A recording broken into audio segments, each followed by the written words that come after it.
चलिए आज एक बहुत ही दिलचस्प वैज्ञानिक जासूसी कहानी की तह तक चलते हैं। एक ऐसा रहस्य जिसने सदियों तक सबको उलझाए रखा कि एक एटम यानी परमाणु आखिर असल में दिखता कैसा है। तो इस कहानी की शुरुआत होती है एक बहुत बड़े सवाल से, जिसने डाल्टन की थ्योरी को सीधी चुनौती दी। क्या एटम सच में अविभाज्य है? मतलब क्या उन्हें और छोटे हिस्सों में तोड़ा नहीं जा सकता? 19वीं सदी के आखिर में ये वैज्ञानिकों के लिए सबसे बड़ी पहेली थी। और यहीं से शुरू होता है हमारी जासूसी कहानी का पहला चैप्टर, जब वो एटम जिसे अटूट माना जाता था टूटने लगा और हमारे हाथ लगे पहले सुराग। तो ये जो डाल्टन का अटूट परमाणु का सिद्धांत था, उसमें पहली दरारें आईं कहाँ से? इसका जवाब मिला स्टैटिक इलेक्ट्रिसिटी यानी स्थिर बिजली के एक्सपेरिमेंट से। इन प्रयोगों ने दिखाया कि अरे, एटम के अंदर भी चार्ज वाले कण मौजूद हैं। पहले ई गोल्डस्टीन ने पॉजिटिव चार्ज वाली कैनाल रेस की खोज की, जिन्हें बाद में प्रोटॉन कहा गया, और फिर जे थॉम्सन ने नेगेटिव चार्ज वाले इलेक्ट्रॉन की पहचान की। तो अब ये बात शीशे की तरह साफ हो चुकी थी, एटम अविभाज्य नहीं है। अच्छा, तो अब जब ये पता चल गया कि एटम के अंदर और भी छोटे छोटे कण हैं, तो अगला लॉजिकल सवाल क्या था?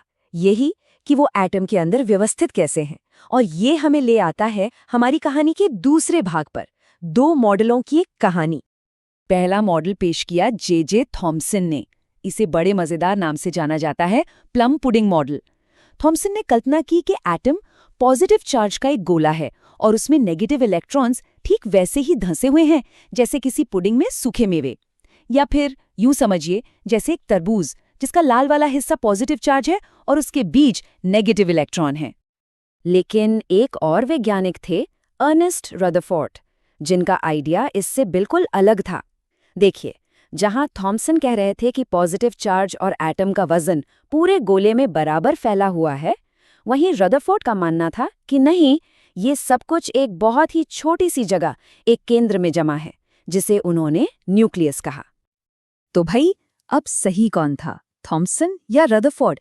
इसका पता लगाने के लिए रदरफोर्ड ने एक ऐसा एक्सपेरिमेंट किया जिसने एटॉमिक फिजिक्स की दुनिया को हमेशा के लिए बदल दिया। और ये है हमारी कहानी का तीसरा और सबसे नाटकीय मोड़। इस एक्सपेरिमेंट में रदरफोर्ड ने तेजी से चलने वाले पॉजिटिव चार्ज वाले अल्फा पार्टिकल्स की बौछार की। ये अल्फा पार्टिकल्स असल में हीलियम के न्यूक्लियस होते हैं, और इनकी बौछार किस पर की? सोने की एक बेहद पतली पन्नी पर, इतनी पतली कि वो सिर्फ 1000 एटम मोटी थी। अब देखिए, अगर थॉम्सन का पुडिंग मॉडल सही होता तो उम्मीद थी कि ज्यादातर पार्टिकल्स या तो सीधे निकल जाएंगे या फिर हल्का फुल्का मुड़ेंगे। लेकिन जो नतीजे सामने आए वो उम्मीद से बिल्कुल परे, एकदम हैरान कर देने वाले थे। हुआ ये कि ज्यादातर अल्फा पार्टिकल्स तो सच में पन्नी के आर पार सीधे निकल गए। कुछ पार्टिकल्स छोटे छोटे एंगल पर मुड़े, पर सबसे चौंकाने वाली बात ये थी, लगभग हर 12,000 में से एक पार्टिकल 180 डिग्री पर वापस उछल गया, जैसे किसी दीवार से टकराकर लौटा हो। प्लम पुडिंग मॉडल के हिसाब से तो ये नामुमकिन था। रदरफोर्ड खुद कितने हैरान थे, ये उनके इन शब्दों से पता चलता है। उन्होंने कहा, ये नतीजा उतना ही अविश्वसनीय था जैसे कि आप एक 15 इंच के तोप के गोले को एक टिश्यू पेपर पर दागें और वो पलटकर आपको ही लग जाए। तो इस एक हैरान कर देने वाले नतीजे से एक क्रांतिकारी निष्कर्ष निकला। एटम का ज्यादातर हिस्सा असल में खोखला है, खाली जगह है, और उसका लगभग सारा का सारा वजन और पूरा पॉजिटिव चार्ज एक बहुत ही छोटी मगर भारी भरकम चीज में बंद है। और इसी भारी भरकम केंद्र को नाम दिया गया न्यूक्लियस।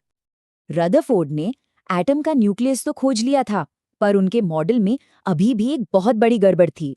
और ये हमें ले आता है हमारे चौथे हिस्से पर, स्थिरता की पहेली को सुलझाना।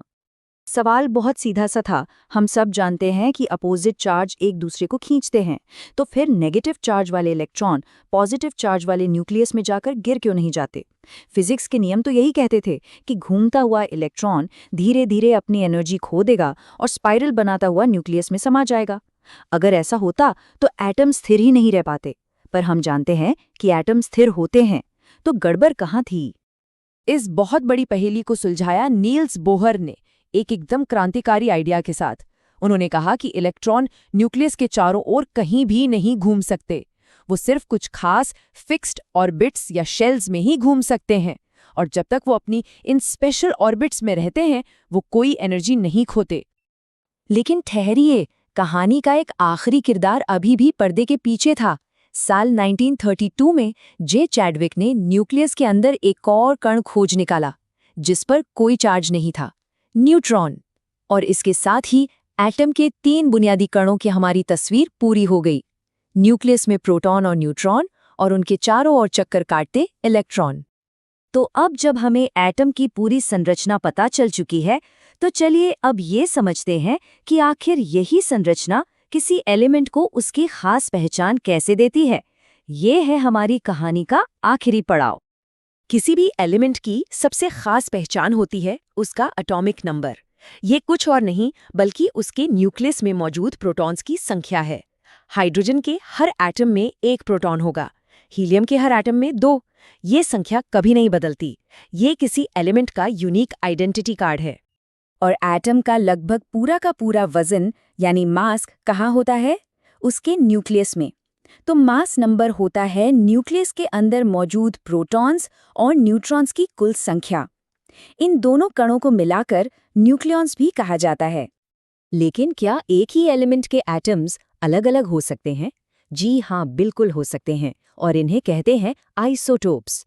हाइड्रोजन का उदाहरण देखिए। इसके तीनों आइसोटोप्स में प्रोटॉन तो एक ही है, लेकिन न्यूट्रॉन की संख्या अलग-अलग है, और इसी वजह से इनका मास नंबर भी अलग-अलग है। और आखिर में एटम की यही पूरी संरचना ये तय करती है कि वो दूसरे एटम्स के साथ कैसे जुड़ेगा, कैसे रिएक्ट करेगा। इसे वैलेंसी कहते हैं।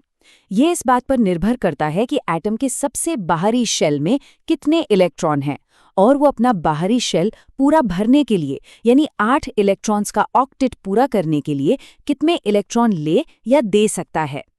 तो हमने एटम की बनावट की पूरी जासूसी कर ली है, उसके एक-एक हिस्से को पहचान लिया है। लेकिन ये हमें एक नए और शायद कहीं ज्यादा गहरे सवाल पर लाकर खड़ा कर देता है। क्या होता है जब आप इस न्यूक्लियस को तोड़ते हैं?